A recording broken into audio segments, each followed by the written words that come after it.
హోరును కురుస్తున్న వర్షాన్ని సైతం లెక్క చేయకుండా ఎన్నికల ప్రచారంలో నిమగ్నమయ్యారు అరకు పార్లమెంటు ఉమ్మడి అభ్యర్థిని కొత్తపల్లి గీత. మంగళవారం జరిగిన ఎన్నికల ప్రచారంలో రంపచోడవరం నియోజకవర్గం గంగవరం మండలం ముల్లేరు గ్రామంలో ఓటర్లను ఉద్దేశించి మాట్లాడారు. అనకాపల్లిలో జరిగిన బహిరంగ సభలో ప్రధాని నరేంద్ర మోదీ తన గెలుపుకు మద్దతుగా తనను మనస్ఫూర్తిగా ఆశీర్వదించారని గుర్తు చేశారు. చంద్రబాబు కూడా నిండు సభలో దీవించారని సంతోషాన్ని వ్యక్తం చేశారు. ఈ సందర్భంగా హోరును కురిసిన వర్షాన్ని కూడా లెక్క చేయకుండా ప్రచారాన్ని కొనసాగించారు.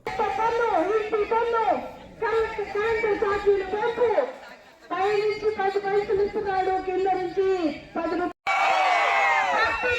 నిర్వాసకుడికి మంచి జరగడం కోసం అనుచ్ఛేదం చెప్పడం జరిగింది. పోలవరం ప్రాజెక్టు 2 సంవత్సరాల్లో పూర్తి చేస్తామని.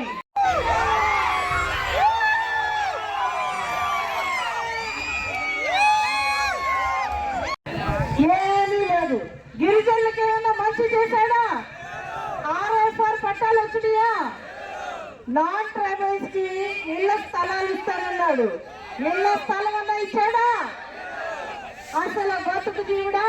ఇక్కడ బతకాలంటే అనంతోదయ భాస్కర్ గారి మనకి చలవ కావాలి, ఆయన మనల్ని చూస్తారని కొంతమంది అనుకుంటున్నారు. ఏ ఒక్కరికి కూడా మంచి చేసే ఉద్దేశం లేదు.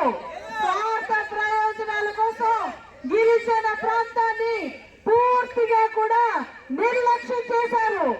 ఈ రోజు మన రాష్ట్రంలో చూస్తే ప్రతి చోట రంపచోడవరంలో కూడా గంజాయి రాజ్యం వెళ్తుంది. అవునా?